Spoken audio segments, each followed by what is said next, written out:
Paz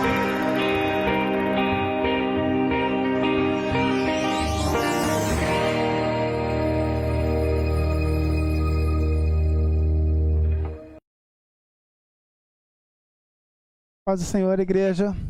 Antes de mais nada, eu gostaria de desejar uma feliz Páscoa a todos vocês que estão assistindo, que nós possamos comemorar como foi um mandamento do Senhor, esse dia, como algo perpétuo, algo que Deus colocou para que nós comemoremos para sempre. Esse dia da Páscoa, que o nosso calendário gregoriano, ou calendário cristão, como queira, comemora nessa data. Mas o importante é lembrarmos daquilo que o Senhor fez na nossa vida. Amém? E o tema de hoje, ele vem a calhar sobre isso. Hoje nós estudaremos o livro de Êxodo, a partir do capítulo 13. Né? As instruções de Deus na saída do povo do Egito. Né? Então, Deus deu umas instruções. No capítulo passado, nós falamos que, olha, Deus chegou em Moisés e falou, dessa vez eu vou jogar uma praga, que dessa vez, a hora que eu jogar essa praga aí, o pessoal vai pegar e vai ficar, definitivamente vai perder todo a paciência, ninguém vai querer saber de vocês aqui. Então, a hora que jogar a praga dos primogênitos, vocês estejam preparados. Mas esse dia ele vai ser marcado de uma maneira diferente. Esse dia vai ser marcado com uma refeição pactual. Então, o que vocês vão fazer? No primeiro dia, a partir de agora, esse dia aqui vai demarcar o ano novo para vocês. O ano vai começar a partir desse dia. Então, o que vocês vão fazer? Vocês vão pegar um cordeiro. Depois de 10 dias, vocês trarão na comunidade esse cordeiro. Esse cordeiro deverá ser sacrificado. No seu sacrifício desse cordeiro, vocês vão pegar o sangue desse cordeiro, colocar num esopo, ali numa esponja, e vão passar na verga da porta. Para quê? A hora que o anjo da morte passar a noite e exercer o juízo sobre o povo do Egito, a hora que ele vê aquele sangue, ele vai passar lá na frente e não vão ferir quem estiver lá dentro. E aí, essa refeição, ela deverá ser a carne desse cordeiro, ela deverá ser assada no fogo, certo? Não deverá ter nenhum vestígio de sangue, e vocês tomarão com ervas amargas e pão sem fermento. Cada uma dessas coisas tinha um elemento. O cordeiro representava o derramamento do sangue do cordeiro, a oferta que foi dada a Deus para a remissão do pecado na saída do povo do Egito. As ervas amargas representavam o amargor do período que o pessoal ficou no Egito. E o pão sem fermento, ele demonstrava que, a partir do momento que você saísse do Egito, tudo aquilo que representava a cultura, tudo aquilo que te lembrava daquilo que você vivia no Egito, seria deixado para trás.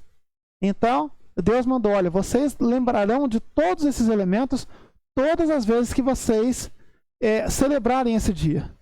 Então, o pessoal, e essa primeira Páscoa, ela teve uma questão diferente, que ela deveria ter sido tomada com pressa. Olha, você já fica com o cajado na mão, já fica com a sandália nos pés, já se fica no jeitinho, para a hora que fala, vão embora, vocês vão embora. Entendeu, pessoal? O faraó vai expulsar vocês do Egito, não é para vocês ficar mais nem um minuto. E assim todos eles fizeram. Então Deus deu uma instrução no capítulo passado de quem poderia tomar essa ceia e de o que deveria ser feito para tomar essa ceia. Então não era qualquer um que poderia chegar lá e participar dessa refeição e acabou. Se você quer participar dessa refeição pactual, você deverá primeiramente fazer parte, ter a marca do pacto de Cristo, a marca de pacto do Senhor. No caso, ela era representada pela circuncisão. E na nossa nova aliança, ela é representada pelo batismo. Então, não se deve participar de qualquer maneira. Mas o mais importante, ela deve ser lembrada e celebrada todos os anos. E hoje nós estamos celebrando essa Páscoa do Senhor, né? E eu quero desejar a todos nós uma feliz Páscoa, em especial você, mãe, que está assistindo aí de Caraguatatuba, está assistindo ao vivo a gente de Caraguatatuba. Glória a Deus pela sua vida. E eu quero falar hoje sobre as instruções que o Senhor colocou acerca da saída e a doutrina que o Senhor colocou acerca da saída. Então, as instruções da saída de Deus, da saída do povo do Egito. certo? Então Deus dá algumas instruções. Olha só o que a palavra nos fala. Deus manda ao povo que consagre a ele todos os primogênitos. E disse o Senhor a Moisés: consagre a mim todos os primogênitos. O primeiro filho israelita me pertence, não somente entre os homens, mas também entre os animais. Então aqui a palavra já começa falando que o povo do Egito, ele falou: olha, vocês terão que consagrar o primeiro filho de todos vocês. Tanto se for um primeiro filho homem, tanto de todos os hebreus, de todo o ser humano, como o dos animais. E tem algo interessante, que esses dois versículos ele falam sobre isso. E nesse momento, e ele vai continuar falando sobre isso mais tarde. Então eu vou dar uma pausar esse assunto agora, depois nós falaremos mais detalhadamente sobre essa ordenança de Deus para a consagração do filho primogênito.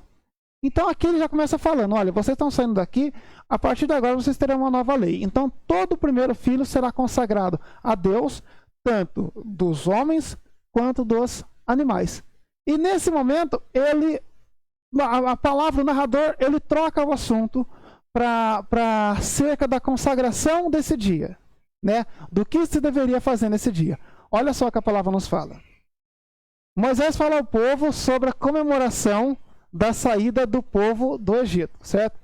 Então disse Moisés ao povo: comemorem esse dia em que vocês saíram do Egito, da terra da escravidão, porque o Senhor os tirou dali com mão poderosa. Não comam nada com fermento. Nós lembramos que no outro capítulo, no capítulo 12, Deus enfatiza isso muito. Porque, Deus até fala: olha, o fermento, se alguém for encontrado com o fermento aqui, essa pessoa será cortada do povo do Egito, ou seja, ela será expulsa da congregação e em alguns casos até sujeita à morte. Aí até nós falamos: mas nossa, né, vai matar por causa do fermento, né? Mas vocês lembram que Deus, no início da criação, Deus estipulou a questão do fruto. E olha, se você não coma desse fruto dessa árvore, né? Se você comer desse fruto dessa árvore aqui, você cortará a relação que tinha. O pecado foi instituído através de um fruto que foi comido por Eva e por Adão. Então, nós vemos aqui que o princípio não está simplesmente, propriamente dito, no fermento. Nós falaremos mais sobre a questão do fermento no final da mensagem. Mas ele está falando na questão da obediência. Olha, eu coloquei uma ordem. Essa refeição pactual, ela deverá ser sem o fermento. Então, que não se ache fermento com absolutamente ninguém que esteja aqui. Então, essa refeição, ela será dada a todos vocês, porque o fermento, ele representa aquela cultura alimentar que vocês tinham no Egito anteriormente, mas hoje isso não faz mais parte da vida de vocês. Então vocês lembrem desse dia e comam pão sem fermento. Amém? Nesse dia do mês de Abib. O mês de Abib significa espigas novas. Abib significa espigas novas. Por que é que tem essa demarcação? Esse período aqui, ele demarcava o início da primavera, ou seja, quando as espigas de cevada começavam a dar frutos. Então ali você saberia que naquele momento você passaria a saber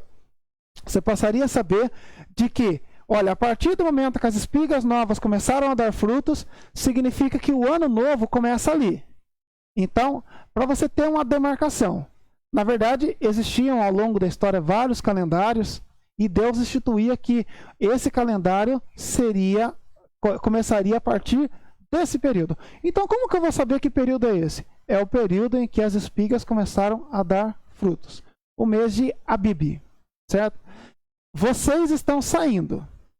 Quando o Senhor os fizer entrar na terra dos cananeus, dos hititas, dos antepassados que daria a vocês, terra onde emana leite e mel, vocês deverão celebrar essa cerimônia nesse mesmo mês. Então, quando chegar nesse período em que as espigas começarem a abrir, significa, as espigas de cevada começarem a abrir, significa o quê? É o período de vocês começarem a comemorar essa data. Então, no 14º dia, vocês deverão comemorar a Páscoa. E a partir do 15º dia, vocês comemorarão a festa dos pães ázimos. Então aqui, vocês vão comer pão sem fermento durante 7 dias, para relembrar o período em que vocês eram escravos ali e que vocês abandonaram todas as práticas do Egito. Então aqui ele fala para ter uma demarcação desse tempo. Amém? E olha como essa história continua. Durante 7 dias comam pão sem fermento, e no 7º dia façam uma festa ao Senhor. Comam pão sem fermento durante os 7 dias. Olha como Deus enfatiza isso daqui na palavra. Se vocês comerem pão fermentado, vocês vão estar desobedecendo aí. Comam pão sem fermento. Não haja nada fermentado entre vocês, nem fermento algum dentro do seu território. Nesse dia, cada um dirá a seu filho: assim faço pelo que o Senhor fez por mim, quando eu saí no Egito. Então, quando isso daqui a palavra nos fala que tudo aquilo que Deus instituiu como lei, ele deverá representar, primeiramente, a libertação que nós temos no Senhor. Então, não coma nada que tenha fermento, para que vocês possam demonstrar aos filhos qual é o verdadeiro sentido daquilo.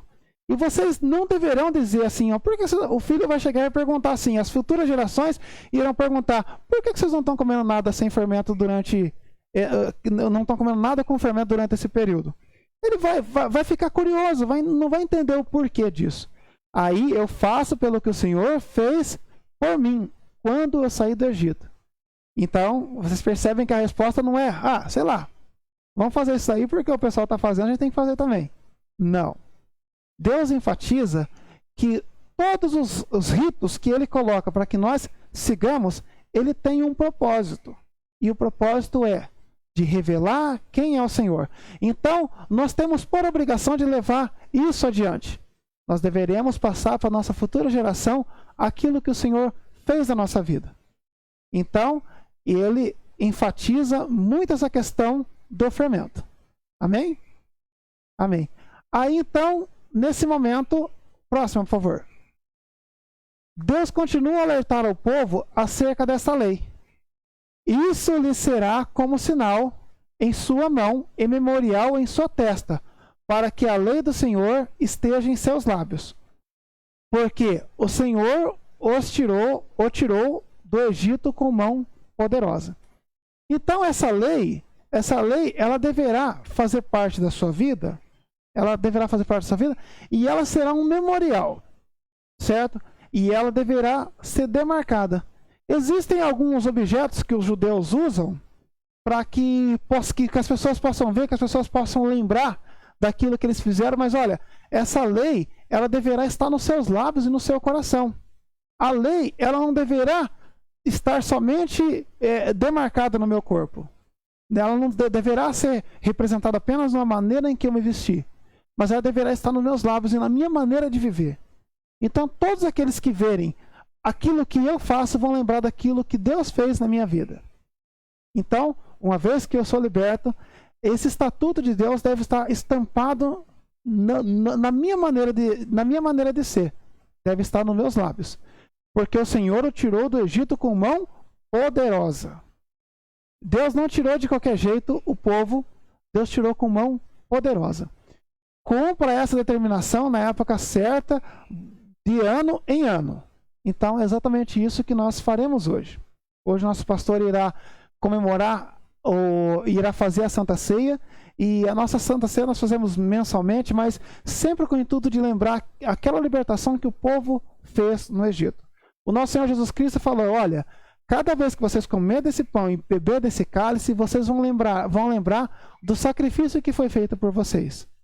Amém? Então façam isso de ano em ano. Depois que o Senhor os fizer entrar na terra dos cananeus, entregá-la a vocês, como jurou a vocês e aos seus antepassados. Então, gente, tá bem explicado para vocês todos? Então, olha, essa lei vocês deverão viver essa lei. Essa lei não é algo que vocês deverão apenas trazer demarcado no corpo de vocês em forma de alguma ornamentação. Essa lei deverá ser, vocês deverão viver essa lei. Amém? E a história continua assim. Separem para o Senhor o primeiro nascido de todo o ventre. nós percebemos que o texto começou falando sobre isso, de repente ele falou sobre a festa da Páscoa e dos pães ázimos, e agora ele falou, olha, separem ao Senhor o primeiro nascido de todo o ventre. Todos os primeiros machos dos rebanhos pertencem ao Senhor. Então aqui ele já enfatiza algo que ele fala a respeito de que, olha, todo macho, tanto dos filhos dos homens, quanto dos filhos dos animais, eles pertencem ao Senhor. Então, eles deverão ser oferecidos ao Senhor como primícias. Só que existe uma diferenciação. E esse aqui é aquele tipo de versículo que a gente lê e aí a gente fala, e agora? Agora eu não entendi, foi nada. Resgate com um cordeiro toda a primeira cria dos jumentos. Mas, se não quiser resgatá-la, quebre-lhe o pescoço. Resgate também todo primogênito entre seus filhos. Aí a gente não entende, né? Fala, mas que lei foi essa que Deus está estipulando, né? Então, pela lei, o jumento, ele era um animal impróprio para o sacrifício. Ele era um animal que era estipulado ali para o serviço braçal ali, ele ajudava, mas ele era impróprio e ele era impuro para que fosse sacrificado. Então, para cada filhote de jumento que nascesse, ele deveria ser resgatado, como ele não serviria para o sacrifício, alguém deveria resgatar esse jumento para o sacrifício. Se caso vocês não fizessem isso, esse jumento deveria ser morto. Deveria ser, a palavra fala, de quebrar o pescoço. Porém, o filho do homem, ele é consagrado ao Senhor para que através desse primogênito os sacrifícios fossem levados futuramente. O primogênito, ele seria o representante da bênção de Deus naquela casa. Nesse caso, ele estipularia algo que passaria a ser algo cultural no povo judeu. Então o pessoal pegava e olhava. O primogênito, até essa época aqui, ele tinha algo de diferente. Existia uma cultura naquele período de que o primogênito, ele tinha direito à maior herança, ou seja, ele tinha o direito ao dobro da herança dos demais filhos, e ele era aquele filho da confiança do pai, né? Porém, Deus falou, o filho mais velho será o responsável por manter a tradição na família de louvar ao Senhor. Então, vocês consagrem a ele, vocês coloquem essa lei no coração dele, e quando ele crescer, ele vai ser o responsável espiritualmente por todo o restante da família. E todos os animais que nascerem, vocês deverão dar o primeiro filho a mim. Ou seja, ele deverá ser sacrificado ao Senhor. Essa conotação de sacrifício, Deus reforça muitas vezes, por exemplo, nas primícias das nossas ofertas ao Senhor. Que ele fala, a questão do dízimo, ela não tem a ver simplesmente com a questão do valor financeiro, mas tem a ver com qual é a prioridade, com qual prioridade nós reservamos ao Senhor aquilo que é a primícia da casa de Deus. Será que nós separamos aquela primeira oferta? Não, nós vamos separar essa oferta para honrar o Senhor? Porque esses animais eram o que se fazia de negócios, a moeda desse povo eram esses animais. Porém, a primeira cria, ela era honrada ao Senhor. Assim como as primícias do nosso ganho, ela deve ser dada em honra ao Senhor.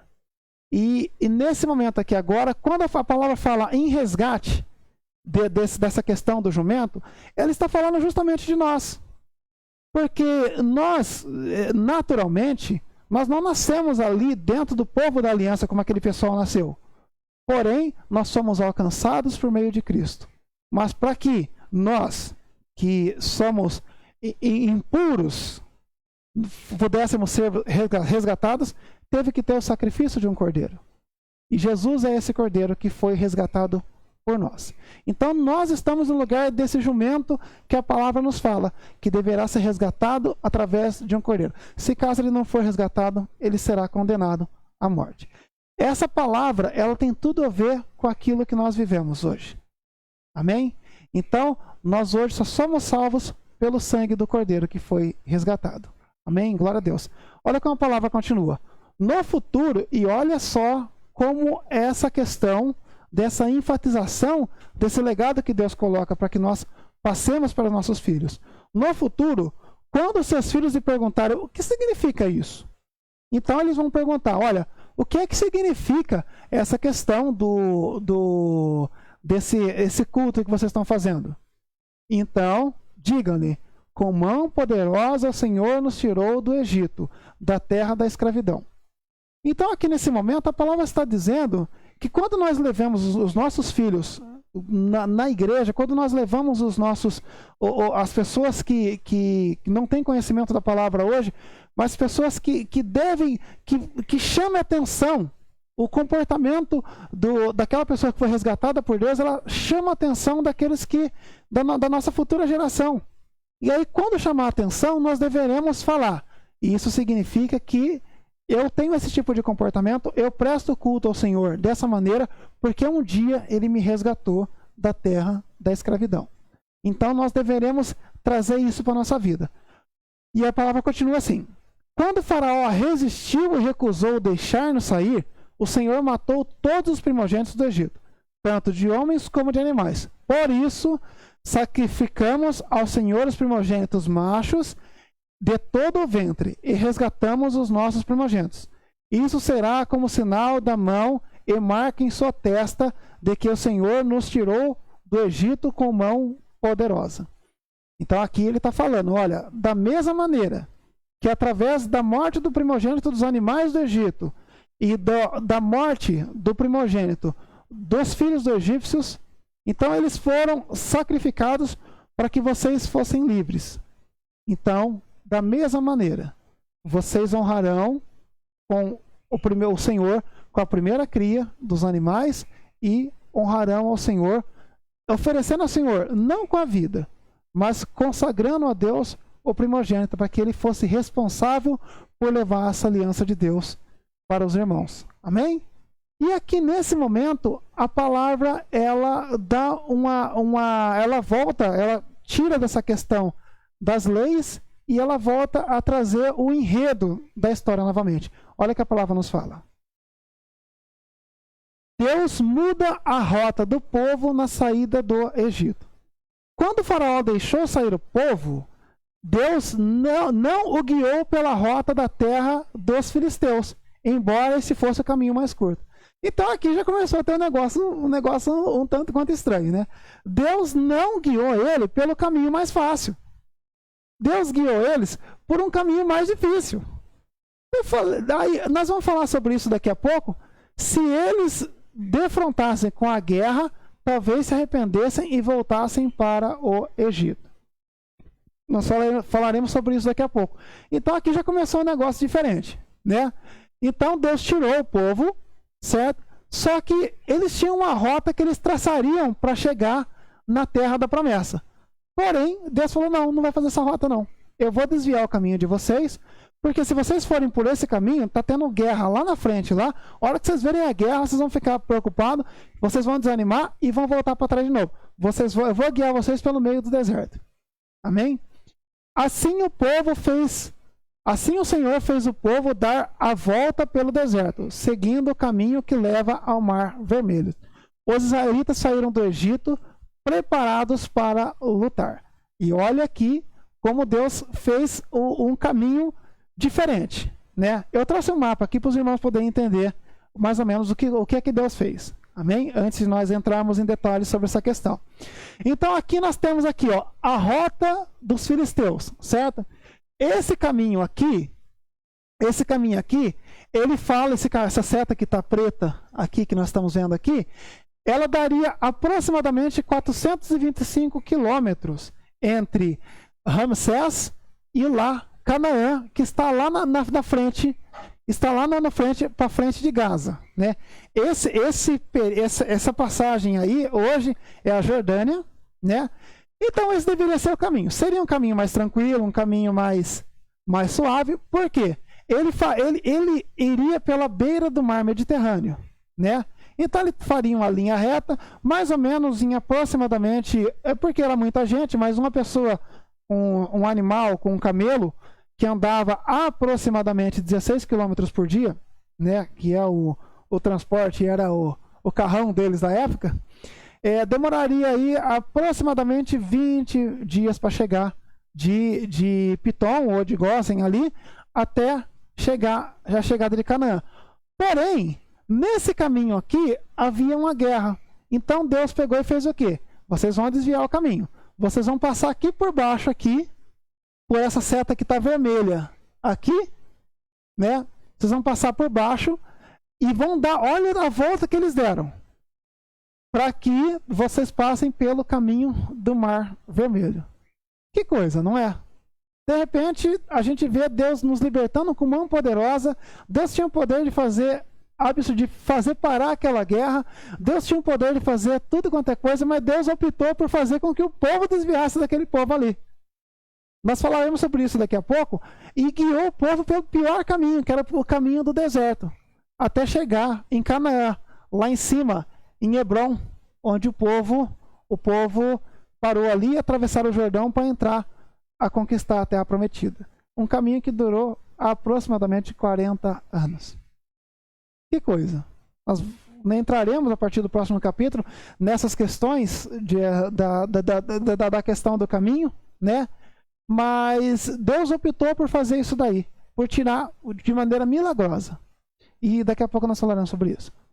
Então aqui a palavra continua assim.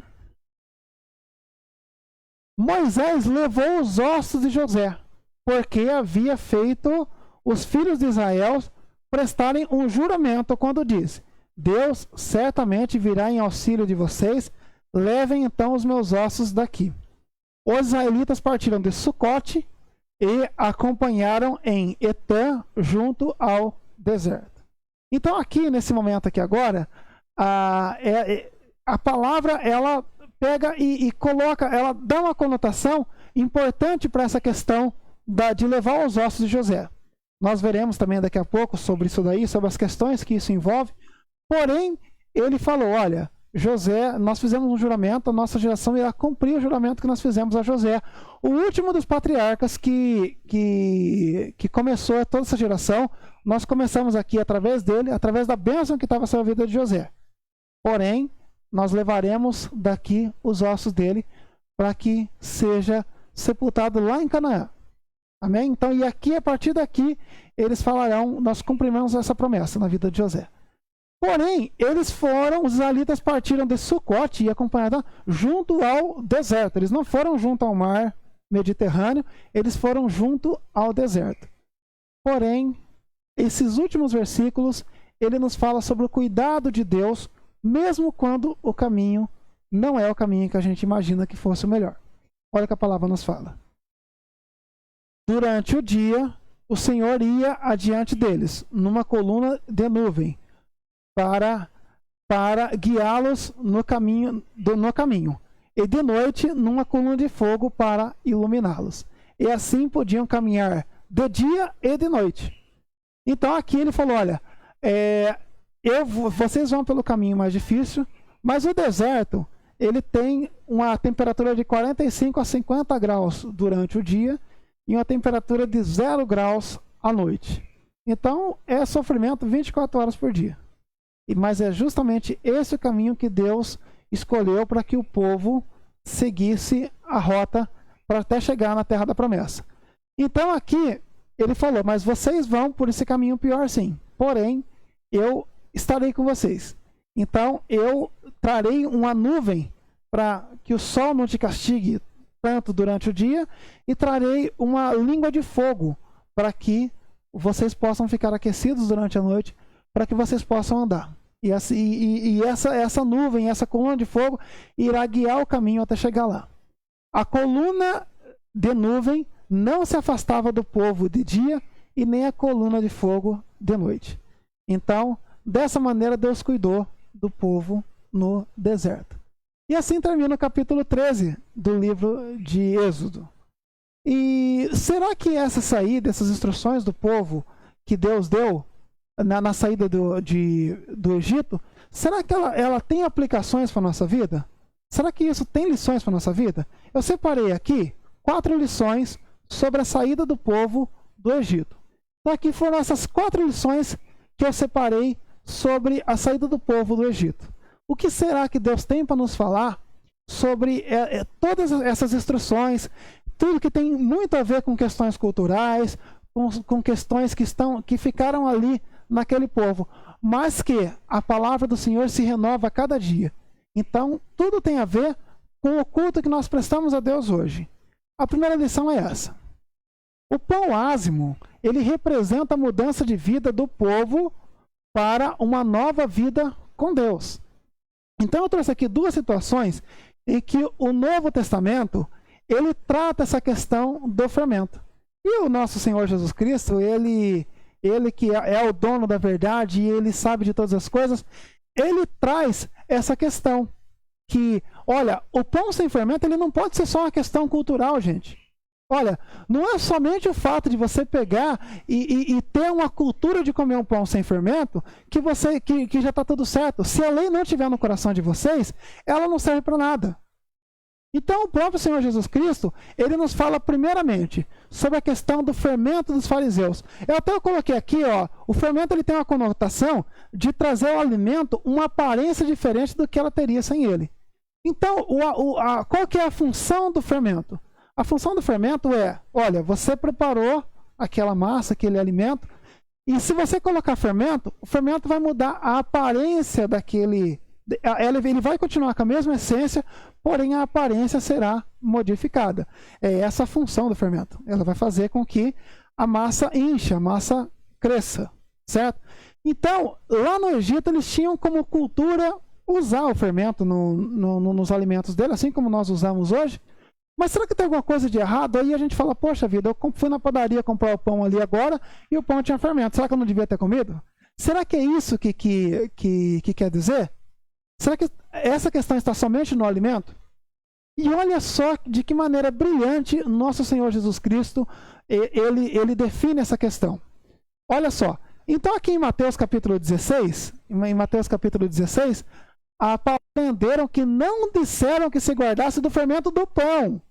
Jesus não está falando do alimento, mas da doutrina dos fariseus.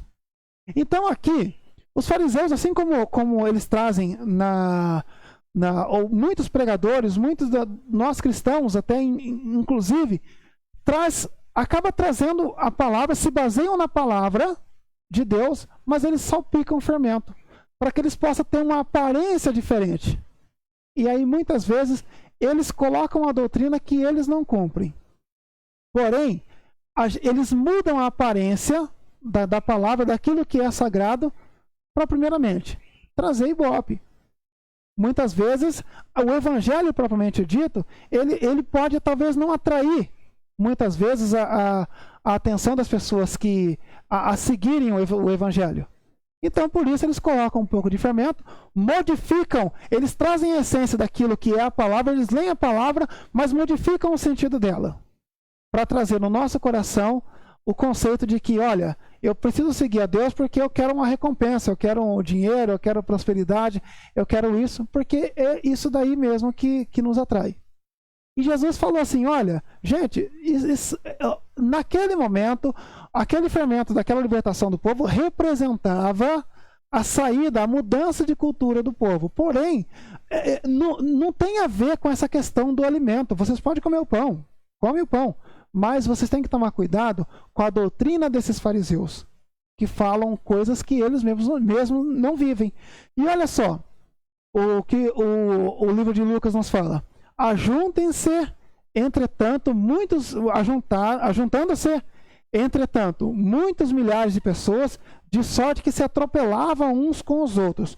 Começou a dizer aos discípulos, acautelai-vos primeiramente do fermento dos fariseus, que é a hipocrisia. Então, muitas vezes, os fariseus, eles impunham uma lei que era muito pesada para o povo. E eles falavam, olha, o povo não segue a lei como nós, então eles são impuros. E eles falavam de algo que eles não viviam. Quantas vezes se nós temos esse tipo de postura dentro do ministério, nós também somos como esse fermento que Jesus fala. Então não existe nada de errado na questão alimentar. Mas, porém, na maneira que nós levamos isso daí. Se nós estamos chegando no ministério, levando uma aparência de cristão, mas nós não vivemos absolutamente nada daquilo que a gente é, nós somos como fermento. E esse fermento, uma vez que ele entra na massa, ele pode causar um estrago muito grande. Como o povo entendia essa questão do fermento por causa da doutrina que eles tinham, então eles entenderam, olha, realmente, essa maneira de viver de quem aceitou a Cristo, ela não pode continuar. Ela tem que ser diferente. Então, se você vive aquilo que você não prega, você é como um fermento. Você traz impureza para dentro daquilo que é a verdade de Deus. Você talvez até use a Bíblia para justificar muitas vezes o seu erro. Olha, eu quero fazer um negócio errado e eu quero usar a palavra para justificar aquilo que eu faço de errado. Você está como sendo um fermento que acaba trazendo impureza para aquilo que é santo. Mas não somente isso. Olha só o que o apóstolo Paulo nos fala, trazendo também essa questão do fermento para que o pessoal entenda a simbologia do fermento. Olha só o que a palavra nos fala. A libertação da vida com Cristo, ela mostra o abandono da vida de antes da libertação. Então, ou seja, uma vez que eu estou liberto, como é que eu vou trazer a maneira com que eu vivia para dentro da igreja? Como é que Deus me liberta? Como é que Deus me liberta daquilo que eu fazia, de tantas coisas que eu fazia, e eu vou continuar vivendo da mesma forma? Então aqui o apóstolo Paulo ele fala de uma pessoa que era membro da igreja de Corinto, e ele ousou a ter relação com a mulher do seu pai, ou seja, com a sua madrasta. E Paulo falou, gente, nem no mundão bagunçado tem um negócio desse. Então, assim, como que uma pessoa faz isso?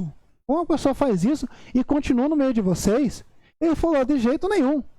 Eu, Paulo, daqui de longe, eu vou dar a sentença. Vocês entreguem ele a Satanás para que o corpo seja destruído, mas a alma seja salva. Ou seja, vocês apliquem, esse ato não pode ficar impune. Então eu entrego a Satanás, ou seja, você tira do meio de vocês essa pessoa para que essa pessoa seja punida. Entendeu? Isso não pode ficar desse jeito, não. Entendeu? Não é boa a vossa vanglória, ou seja, não é bom que essa pessoa fique aí e se sinta que tá tudo bem. Não sabeis que um pouco de fermento faz levedar toda a massa? Então aqui nós vemos que o apóstolo Paulo traz essa questão doutrinária, que todo o povo judeu vai entender. O pessoal que lia o livro de Êxodo vai entender. Um pouco de fermento ele leveda a massa toda. Se você deixar essa pessoa com esse tipo de postura dentro do ministério, então, de que adianta a doutrina? Vocês deverão falar, não, essa pessoa não pode ficar aqui. Entendeu? Dessa maneira. Então, purificai-vos do fermento velho, para que sejais uma nova massa, assim como estáis sem fermento. Porque Cristo, nossa Páscoa, foi sacrificado por nós. Por isso, façamos a festa. Não com o fermento velho, nem com o fermento da maldade e da malícia, mas com os ázimos da sinceridade e da verdade. Depois que Cristo te libertou, você vai continuar vivendo aquilo que você vivia? Você vai continuar fazendo tudo aquilo de errado que você fazia? Então, assim, não traga esse fermento para dentro da igreja. Porque se você trouxer esse tipo de impureza para dentro da igreja, você vai estragar as pessoas que estão lá. Um pouco de fermento ele leveda a massa toda. E só para quem não conhece a história, essa pessoa se arrependeu e Paulo mandou voltar. Essa pessoa se arrependeu, demonstrou frutos de arrependimento e Paulo mandou reintegrar ele novamente à igreja. Então, a disciplina ela é importante para que nós entendamos que Deus requer de nós uma nova vida. A partir do momento que Deus, o Cristo Pascual, nos libertou, nós não podemos viver como nós vivíamos antes. Então, toda essa conotação do fermento, ela traz inicialmente um fermento natural, o fermento da massa, realmente, mas simbolizando uma nova vida com Cristo. Amém? Segunda lição. A palavra do Senhor, ela continua imutável, mesmo após a graça. Então, olha só, isso aqui está no capítulo 12 ainda. 7 dias comereis pães ázimos, ao primeiro dia tirareis o fermento das vossas casas, porque qualquer que comer pão levedado, desde o primeiro dia até o 7º, aquela alma será cortada de Israel. Então aqui a gente fala, mas agora eu posso chegar na ceia e tomar a ceia de qualquer jeito. Por quê? Porque essa lei que existia naquele tempo, ela não existe mais hoje. Então, assim, não existe mais condenação nenhuma. Eu já estou salvo, vou tomar o pão, comer do pão, tomar do vinho de qualquer jeito, e vai ser assim e está tudo bem. Não.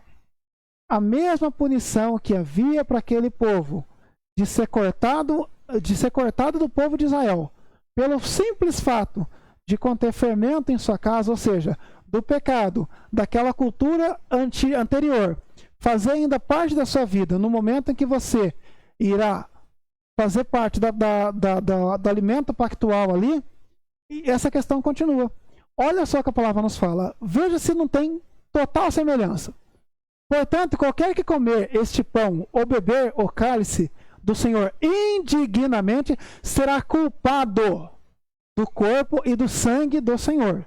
Então aqui ele fala, olha, você tem uma responsabilidade quando de cumprir aquilo que o Senhor falou. Naquela maneira, vocês são responsáveis por tirar o fermento da casa. Se vocês não tirarem o fermento, vocês serão punidos duramente. Mas aqui nós temos também. E olha a instrução que o apóstolo Paulo nos dá. Examine-se, pois, o homem a si mesmo, e assim coma deste pão e beba desse cálice. Porque o que come e bebe indignamente, come e bebe para sua própria condenação, não discernindo o corpo do Senhor. E ele fala, olha, por causa disso, há entre vós muitos fracos e doentes e muitos que morrem. Então aqui, Deus está falando aqui assim, nós estamos vivendo no tempo da graça, mas a punição do Senhor não mudou. A palavra do Senhor não mudou. A mesma responsabilidade que aquele povo tinha de manter a regra, a lei de Deus, nós temos hoje. Só mudou os elementos. Nós não precisamos matar um cordeiro, porque o cordeiro já foi sacrificado por nós na forma do nosso Senhor Jesus Cristo.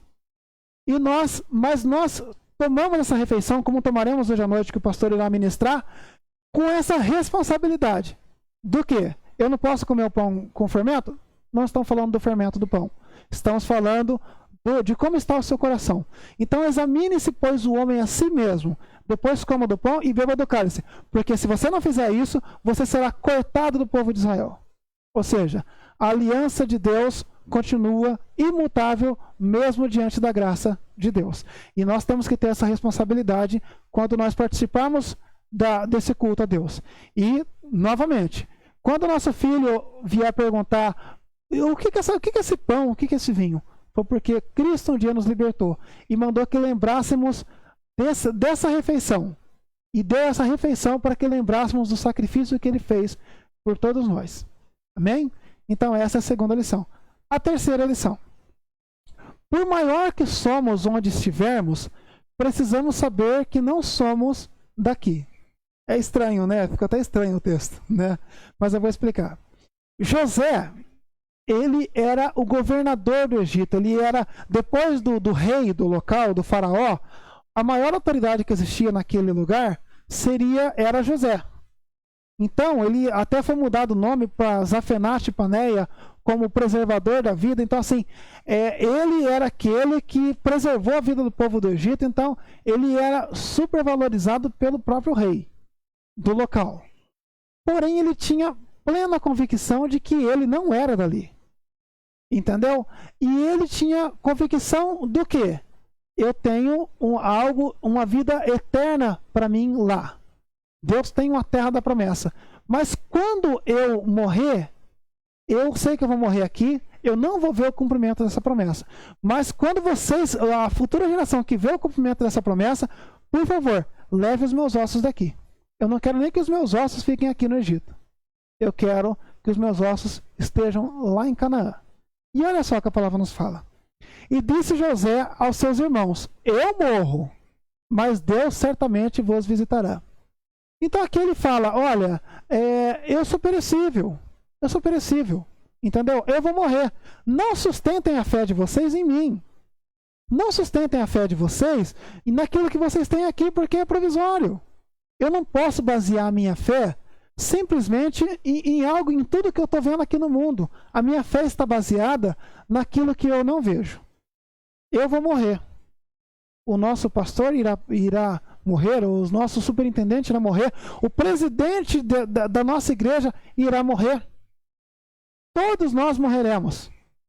Porém, a nossa fé não pode estar baseada simplesmente naquilo que eles estão fazendo. Porém, nós temos que ter consciência do quê? De que o Senhor visitará. Um dia Jesus irá voltar.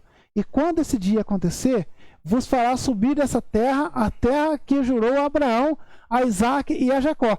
Nesse momento aqui, ele está falando no sentido literal. Olha, vocês vão sair daqui do Egito e vão para a terra que Deus prometeu. Vocês vão para Canaã.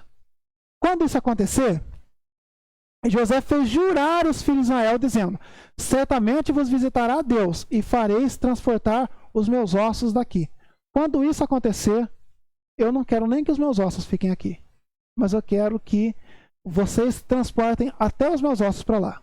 E Moisés cumpriu com o que ele fez. Olha, e Moisés levou consigo os ossos de José, porquanto havia este solenemente jurado aos filhos de Israel, dizendo: certamente Deus vos visitará, fazei, pois, subir daqui os meus ossos convosco. Então a fé que José tinha na promessa, no cumprimento da promessa de Deus era tão grande que ele falou: olha, porque o espírito de José já estava salvo, a alma de José já estava salva, independente se o corpo estava lá ou se não estava, a alma já estava salva. Então que diferença que faz o corpo estar ali? Eu quero demonstrar o quanto eu sou desprendido daquilo que eu consegui aqui no Egito. Então, quando eu for para lá, eu quero que vocês levem também o meu corpo. O que sobrar do meu corpo, eu quero que vocês levem junto com vocês. A minha alma estará lá. No dia da ressurreição do Senhor, a minha alma estará lá em Canaã, onde eu tenho certeza que Deus irá cumprir a sua promessa. Porém, eu quero que o meu corpo também esteja lá. O apóstolo Paulo fala assim, que o Senhor nos devolverá esse corpo aqui, mas não como esse corpo perecível, esse corpo que um dia irá se desfazer, mas como um corpo incorruptível. E José falou: olha, quando isso acontecer, quando essa promessa de Deus se cumprir, eu quero estar lá na terra da promessa. Então, eu não tenho o poder de fazer isso, mas a futura geração tem esse compromisso comigo. Vocês levarão daqui os meus ossos. E olha de que maneira que a carta aos Hebreus interpreta isso. Pela fé, José, próximo da morte, fez menção da saída dos filhos de Israel e deu ordem acerca dos seus ossos. Ele falou: olha, eu creio tanto que Deus virá visitar o povo, irá cumprir aquela promessa que Deus fez a Abraão lá atrás, lá longe, para o nosso avô Abraão, para quem começou. Eu creio tanto que Deus vai cumprir isso daí, que não importa o tempo que começar. Eu tenho certeza que Deus virá e irá cumprir aquilo que prometeu. Será que nós temos essa consciência? Será que nós, olha, eu creio tanto que existe um novo céu e uma nova terra para mim, eu creio tanto na salvação do Senhor, que eu vou viver uma vida reta com Cristo. Independente do que acontecer aqui, independente das frustrações, independente das crises, eu creio tanto na promessa do Senhor, que eu vou fazer de tudo para que, quando esse dia vier, eu não esteja mais aqui. Nem o meu corpo e nem a minha alma. José, ele nos dá esse exemplo de verdadeira fé nas promessas do Senhor. Que nós possamos ter essa promessa naquilo que Deus fala. Olha, o meu lugar não é aqui. Eu posso ser um milionário, eu posso ter de tudo na minha vida, e eu posso ser um pobre miserável. O juízo de Deus, ele vem sobre todos. E nesse momento, principalmente nesse momento de crise que nós vivemos, que o planeta vive, nós vemos que os países ricos são os mais atingidos por essa pandemia, que está, infelizmente, devastando o nosso planeta, devastando nossa economia, devastando a saúde do nosso povo. E independente da classe social, independente de quem seja, o juízo vem sobre todos. Mas se nós nos apegarmos apenas àquilo que nós vivemos aqui na Terra, nós somos as mais miseráveis das pessoas. Devemos nos apegar, sim, àquilo que o Senhor, as promessas que o Senhor tem na nossa vida. Amém? E por último, a quarta e última lição. Por mais que não entendamos os caminhos do Senhor, devemos confiar que Ele está conosco. E aqui é algo que tem tudo a ver com a nossa vida. Geralmente a gente imagina que o quê? Olha, Deus está comigo, eu creio que Deus está à frente desse negócio, eu creio que Deus está à frente desse ministério, glória a Deus, aleluia, a coisa vai acontecer, Deus vai nos guiar pelo caminho mais fácil. E aí, de repente, qual é o caminho que Deus escolhe nos guiar? Pelo caminho do deserto. E olha só que a palavra nos fala. E aconteceu que quando o faraó deixou ir o povo, Deus não os levou pelo caminho da terra dos filisteus, que estava mais perto. Porque Deus disse, para que porventura o povo não se arrependa vendo a guerra e volte. Aí a gente para e pensa, falei, poxa vida, né? Deus fez chover pedra. Deus vai fazer abrir um mar vermelho. Poxa, Deus enviou 10 pragas sobre o Egito. Deus fez tanta coisa. Será que ele não podia fazer com que o povo que estava guerreando lá saísse de lá só para nós passar? E aí depois o pessoal volta e briga de novo lá. E aí a gente passar pelo caminho mais fácil ali. Deus optou por guiar pelo meio do deserto. E quem poderá questionar a vontade do Senhor? Deus quis demonstrar suas maravilhas e todo o seu cuidado com o povo através do deserto. Mas, principalmente, Deus quis levar por um caminho difícil para que o pessoal, vendo talvez a facilidade do caminho, qualquer luta que eles passassem lá, eles resolvessem voltar para trás de novo. Deus não queria isso. Então Deus demonstrou que seria com eles o caminho todo. O caminho está difícil, o caminho está mais complicado. A gente fala, poxa, Deus poderia facilitar as coisas para mim. Eu tô passando essa dificuldade, eu sirvo a Deus, eu estou passando essa dificuldade, Deus já se demonstrou que está do meu lado, mas o caminho que eu estou seguindo é o caminho do deserto. Eu não estou seguindo o caminho mais fácil. Por quê, Senhor? Mas o Senhor tem uma didática pelo meio do deserto. Mas Deus fez o povo rodear pelo caminho do deserto, do Mar Vermelho. E armados os filhos de Israel subiram da terra do Egito. E olha só, Deus nunca tirou diante do povo a coluna de nuvem de dia e a coluna de fogo de noite. Então, por mais que o caminho pareça difícil, por mais que pareça até controversa essa situação, né? Poxa, será que Deus não está vendo a dificuldade que eu estou tendo? Se existia um caminho mais fácil para que eu pudesse passar, por que Deus escolheu esse caminho para mim? Por que eu tive que passar por isso? Mas nós sabemos que o Senhor cuida de nós, mesmo no meio do deserto. Então, e o apóstolo Paulo fala, olha, e sabemos que todas as coisas contribuem juntamente para o bem daqueles que amam a Deus, daqueles que são chamados segundo o seu propósito.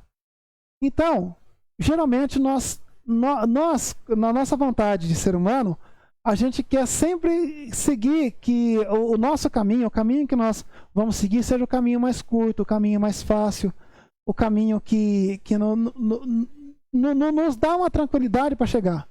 Muitas vezes a gente fala, nossa, quando Deus vai abrir a porta para mim, então a coisa vai acontecer de maneira sobrenatural. E nem sempre é assim. Mas devemos ver que se nós estamos passando pelo meio do deserto, é porque o Senhor quer que nós passemos por ali.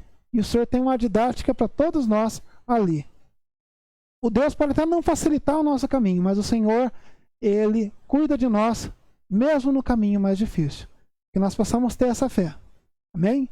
Semana que vem nós falaremos sobre o capítulo 14 do livro de Êxodo, que vai falar sobre um assunto que todo mundo conhece, a abertura do Mar Vermelho, onde Deus, Ele não impediu a guerra dos filisteus, mas Ele abre o mar, Ele sustenta o povo, Ele sustenta o povo com maná, Ele sustenta o povo com codornizas, Ele traz água para o povo através da rocha e tantas outras coisas, para que o povo, vendo a dificuldade do caminho, não queira voltar, nunca mais, para aquilo que ele era antes que Deus libertasse.